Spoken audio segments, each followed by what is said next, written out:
Hi there, welcome back to my channel. In this video, we are making homemade straps and buckles.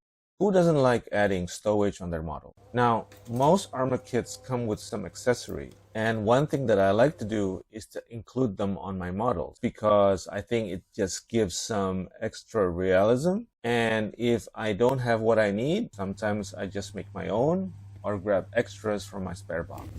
If you look at real examples, crews or soldiers like to bring many things: jerry cans, ammo crates, rucksacks, and buckets, and they like to put them on their trucks, tanks, or jeeps. One issue on a lot of models that you see is that they don't quite look right, as if they were like glued in place. In these images, you'll see that all the stuff are tied down or they would fall. Same goes with other boxes and crates. When crews hang their rucksack, they need to be hanged from somewhere.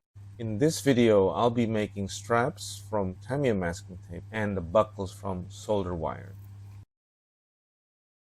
We can start by cutting the masking tape into thin stripes. I think 1 millimeter should be enough. I recommend to use a metal ruler and a sharp cutter. Once you have several of them, you could start strapping the stowages. It's always good to look at reference photos to get a sense of how they are properly strapped. I'm strapping some jerry cans and small ammo box onto the front overhang. They were already glued in place. Once the straps looks okay, then you can fix the ends of the masking tape using super glue.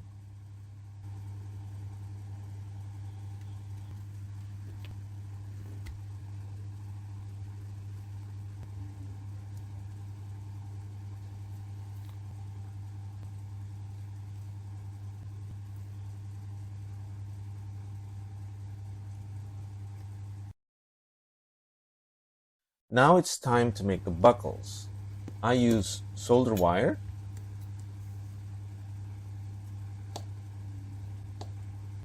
and a PE bending tool. I made these buckles something that is wide as the straps.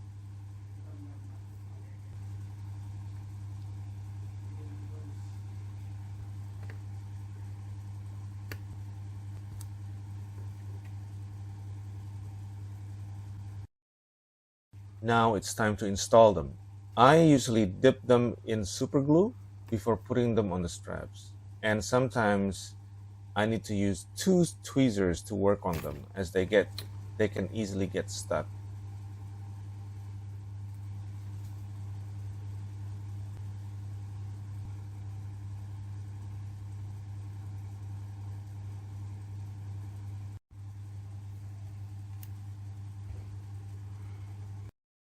For the side cargos, I added the straps first, and then I added 3 tie-down loops, all from soldering wire.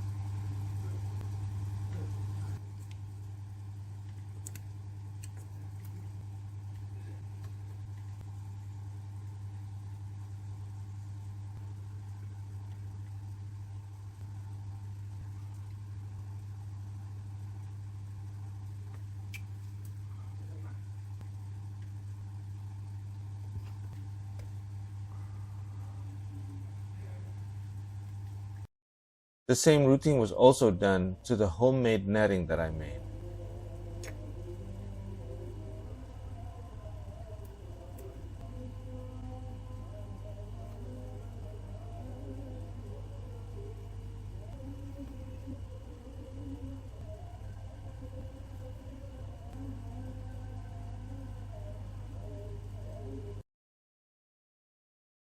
Painting involves Tamiya khaki in acrylic paint, Mr. Rabbit thinner, and a fine brush. I think Tamiya acrylics thins very well with Mr. Rapid, especially when you're using it for brush painting. If you use the original Tamiya thinner, the paint quickly coagulates. But with Mr. Rapid, it does thickens, but in a slower pace. That means you have more time working on the paint brushing.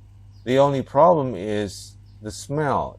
It's really bad. I always use a 3M double filter mask, like the ones people wear working with chemicals, and use in a ventilated room with fans blowing. Adding stowage adds realism to your model. It also provides some extra point of interest. But make sure that they are convincing by placing them on the right places and create the impression that they are properly attached or secured. I hope these simple hacks help you on your next modeling project. That's all, folks. Bye for now and see you soon.